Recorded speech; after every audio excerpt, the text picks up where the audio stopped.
यार हर हर हर महादेव। श्री शिव पुराण कथा के 41वें भाग में आपका स्वागत है। इससे पहले के भाग सुनने के लिए आपका हृदय से आभार, हृदय से अभिनंदन। हमारे चैनल पर आप संपूर्ण शिव पुराण कथा को सुन सकते हैं। अब सुनिए आगे का वृतांत श्री शतरुद्र संहिता के पहले अध्याय से तीसरे अध्याय तक। शौनक जी बोले, हे सूत जी, जो परमानंद है, जिनकी लीलाएं अनंत हैं और जो सर्वेश्वर अर्थात सबके ईश्वर हैं, जो देवी गौरी के प्रियतम तथा कार्तिकेय व विघ्न विनाशक गणेश जी के जन्मदाता है, उन आदिदेव भगवान शिव की हमें वंदना करनी चाहिए। हे सूत जी, आप मुझे भगवान शिव के उन अवतारों के बारे में बताइए जिनमें सज्जनों का कल्याण शिव जी द्वारा किया गया है। सूत जी बोले, हे शौनक जी, यही बात पूर्व में सनत कुमार जी ने परम शिव भक्त नंदीश्वर से पूछी थी। तब नंदीश्वर ने भगवान शिव के चरणों का स्मरण करते हुए कहा, मुने, भगवान शिव तो सर्वव्यापक हैं और उनके असंख्य अवतार हैं। श्वेत लोहित नामक 19वें कल्प में शिव जी का सद्योजात नामक अवतार हुआ है। यही शिव जी का प्रथम अवतार कहा जाता है।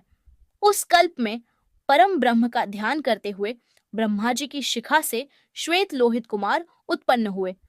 तब सद्योजात को शिव अवतार जानकर ब्रह्मा जी प्रसन्नता पूर्वक उनका बार बार चिंतन करने लगे।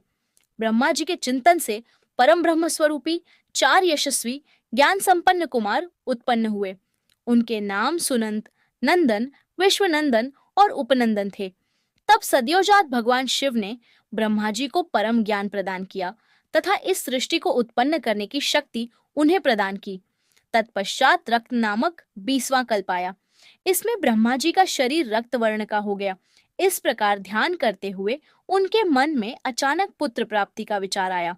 उसी समय उन्हें एक पुत्र प्राप्त हुआ। उसने लाल रंग के कपड़े पहन रखे थे तथा उसके सभी आभूषण और आंखें भी लाल ही थीं। तब उस पुत्र को भगवान शिव का दिया हुआ प्रसाद जानकर ब्रह्मा जी बहुत प्रसन्न हुए। उन्होंने भगवान शिव की स्तुति करनी आरंभ कर दी। उस लाल वस्त्रधारी के विरज, विवाह, विशाख और विश्वभान नाम के 4 पुत्र हुए। तत्पश्चात वामदेव भगवान शिव ने ब्रह्मा जी को सृष्टि की रचना करने की आज्ञा प्रदान की। इसके बाद 21वां कल्प आया, जिसमें ब्रह्मा जी ने पीले वस्त्र धारण किए। पुत्र कामना का ध्यान करते हुए ब्रह्मा जी को एक महान तेजस्वी दीर्घ भुजाओं वाला पुत्र प्राप्त हुआ। उस पुत्र को ब्रह्मा जी ने अपनी बुद्धि से तत्पुरुष शिव समझा।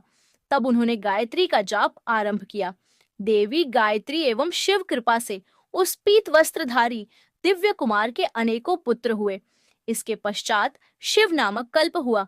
इससे ब्रह्मा जी को हजारों वर्षों बाद एक दिव्य कुमार की प्राप्ति हुई। वह बालक काले रंग का था। उसने काले कपड़े, काली पगड़ी और सभी वस्तुएं काले रंग की ही धारण कर रखी थीं। तब इस अघोर तथा घोर पराक्रमी कृष्ण एवं अद्भुत देवेश को देखकर ब्रह्मा जी ने प्रणाम किया। फिर ब्रह्मा जी उनकी स्तुति करने लगे। उस कृष्णवर्णी कुमार के कृष्ण, कृष्णशिख, कृष्णास्य और कृष्ण कंठधारी नामक 4 पुत्र उत्पन्न हुए। ये सभी तेजस्वी और शिव स्वरूप ही थे। इन्होंने ही ब्रह्मा जी द्वारा रची जा रही सृष्टि का विस्तार करने के लिए घोर नामक योग का प्रचार किया। तत्पश्चात परम अद्भुत विश्वरूप नामक कल्प हुआ, जिसमें ब्रह्मा जी पुत्र की कामना से ध्यान मग्न थे। तभी उनके चिंतन से सिहनाद करने वाली विश्वरूपा सरस्वती प्रकट हुई।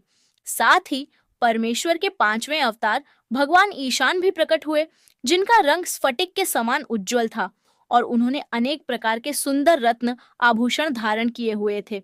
तब उन ईशान के जटी, मुंडी, शिखंडी और अर्धमुंड नामक 4 पुत्र हुए। इन बालकों ने भी योग का मार्ग अपना लिया। इस प्रकार मैंने जगत की हित कामना से भगवान शिव के सद्योजात नामक अवतार एवं शिव जी के ईशान, पुरुष, घोर, वामदेव और ब्रह्म नामक 5 मूर्तियों के बारे में बताया। जो मनुष्य श्रद्धा भाव से भगवान शिव के इस अवतार को सुनता या पढ़ता है, वह इस संसार में सुख भोग कर परम गति को प्राप्त होता है। नंदीश्वर बोले, हे महामुने, अभी मैंने आपको भगवान शिव के श्रेष्ठ अवतारों के बारे में बताया, जो सुखदाता और परम कल्याणकारी है। अब मैं आपको देवाधिदेव महादेव जी की 8 मूर्तियों के विषय में बताता हूँ। मुने, इस विश्व में भगवान शिव की प्रसिद्ध अष्टमूर्तियां निम्न हैं: शर्व, भव, रुद्र, उग्र, भीम, पशुपति, ईशान और महादेव। ये 8 मूर्तियां सूत्र में मणियों की तरह पिरोई गई है। भगवान शिव की ये अष्टमूर्तियां पृथ्वी, जल, अग्नि, वायु, आकाश, क्षेत्रज्ञ, सूर्य और चंद्रमा में अधिष्ठित हैं। शास्त्रों के अनुसार भगवान शिव का विश्वंभर रूप इस चराचर जगत को धारण करने वाला है। उन्हीं का भव रूप सलिलात्मक एवं समस्त जगत को जीवन प्रदान करने वाला है और संसार का पालन करता है एवं उसे चलाता है। यही तीसरी मूर्ति का उग्र रूप है। महादेव जी के आकाशात्मक रूप को भीम कहते हैं, जिससे राज समुदाय का भेदन होता है। भक्त वत्सल भगवान शिव का पशुपति रूप आत्माओं का अधिष्ठान करने वाला, संपूर्ण क्षेत्र में निवास करने वाला है। यही पशु एवं जीवों के पाश को काटने वाला है। महादेव जी का इस संसार को प्रकाशित करने वाला सूर्य रूप ईशान है और यही आकाश में फैला हुआ है।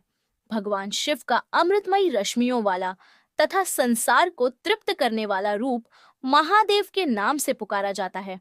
आत्मा देवाधिदेव भगवान शिव का 8वां मूर्ति रूप है और अन्य मूर्तियों की व्यापिका है। भगवान शिव के इस अष्टमूर्ति स्वरूप के कारण ही पूरा संसार शिवमय है।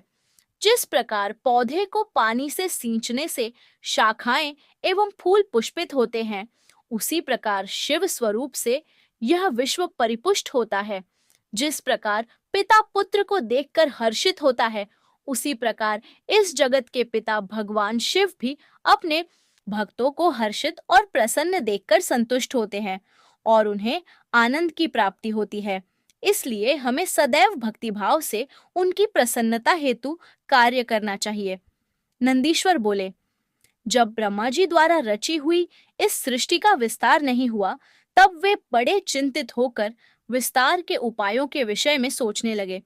ब्रह्मा जी ने विचार किया कि यदि कोई इस संबंध में मेरी मदद कर सकता है तो वे सिर्फ भगवान शिव हैं। तब अपने आराध्य देव भगवान शिव को प्रसन्न करने हेतु उन्होंने शिव शिवा के संयुक्त रूप की आराधना करनी आरंभ कर दी। उनकी स्तुति से प्रसन्न होकर भगवान शिव उनके सामने प्रकट हुए और बोले, ब्रह्मांड, कहो क्या चाहते हो? अपने मनोरथ के विषय में बताओ ताकि मैं उसे पूरा करने में तुम्हारी मदद कर सकूं। भगवान शिव के इस प्रकार के वचन सुनकर ब्रह्मा जी ने अपने दोनों हाथ जोड़कर भगवान शिव की स्तुति की और बोले, हे देवाधिदेव महादेव शिव शंकर, आप तो अपने भक्तों के रक्षक हैं। आप उनके समस्त दुखों को दूर करके उनको अभीष्ट फल प्रदान करते हैं। भगवन, आपकी आज्ञा के अनुसार मैंने सृष्टि की रचना की है, परंतु भगवन, मेरे द्वारा रची गई सृष्टि का विस्तार नहीं हो रहा है। यदि यह कार्य इसी तरह होता रहा तो कभी भी सृष्टि में वृद्धि नहीं हो पाएगी। तब ब्रह्मा जी के इन वचनों को सुनकर भगवान शिव बोले, हे ब्रह्मांड, मैं जानता हूं कि तुमने अपनी सृष्टि में प्रजा की वृद्धि के लिए मेरी पूजा आराधना की है। यह कहकर शिवजी ने अपने शरीर से देवी शिवा को अलग कर दिया। देवी शिवा को वहां देखकर ब्रह्मा जी देवी शिवा की स्तुति करने लगे और कहने लगे, देवी, आपके पति भगवान शिव की ही कृपा से इस सृष्टि का सृजन हुआ है। भगवान शिव बोले, हे ब्रह्मा जी, मैंने आपके मनोरथ को पूर्ण करने के लिए ही देवी शिवा को प्रकट किया है। इस सृष्टि का विस्तार तभी संभव है जब मैथुनी सृष्टि की रचना हो, इसलिए तुम इस कार्य की पूर्ति करो। यह सुनकर ब्रह्मा जी भगवान शिव और शिवा दोनों की प्रसन्नता हेतु कार्य करने लगे।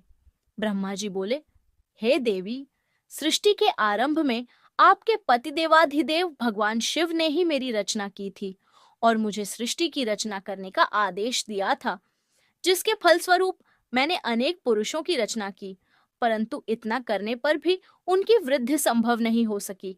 इसलिए माथे, मैं अपनी प्रजा की वृद्धि हेतु आपकी शरण में आया हूँ। प्रजा वृद्धि तभी संभव है जब सृष्टि का निर्माण कार्य अर्थात वृद्ध स्त्री पुरुष के समागम से हो, परंतु अभी तक मैं नारी को प्रकट नहीं कर पाया हूँ। हे शिवे, आप मुझे नारी की सृष्टि करने की शक्ति प्रदान करें। हे सर्वेश्वरी, हे जगत जननी, मेरे कार्य की सिद्ध हेतु आप मेरे पुत्र दक्ष की पुत्री के रूप में जन्म लीजिए। ब्रह्मा जी की प्रार्थना को मानते हुए देवी जगदम्बा ने दक्ष की पुत्री होना स्वीकार कर लिया। यह कहकर देवी शिवा ने भगवान शिव के शरीर में प्रवेश कर लिया। तत्पश्चात शिव शिवा वहां से अंतर्धान हो गए।